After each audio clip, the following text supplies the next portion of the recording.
Most people see a red circle on their screen and just turn around. But if you actually want to fly safely and legally, you need to understand the GEO system. Today we'll be breaking down the DJI Fly Safe map so you know exactly what the colors mean before you even take off. First up, the red zones. These are restricted zones. In these areas, the DJI app will flat out prevent flight. They are usually around high-risk spots like airport runways or nuclear power plants. There is a regulatory restricted zone. These are often for prisons or government sites where flight isn't just blocked by software, it's prohibited by law.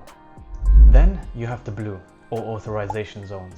By default, your drone is restricted here, but you can self-unlock these if you have a verified DJI account.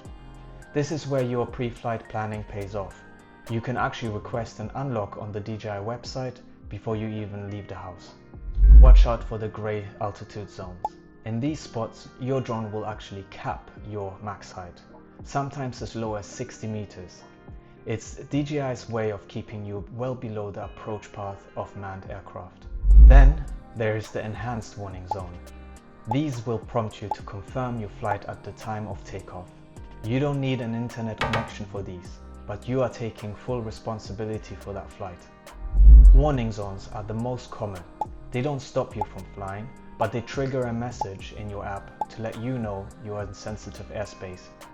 The map is a tool, not just a set of rules. Understanding it can give you the confidence to explore without having to worry about it. Anyways, thanks for watching, and I'll see you on the next.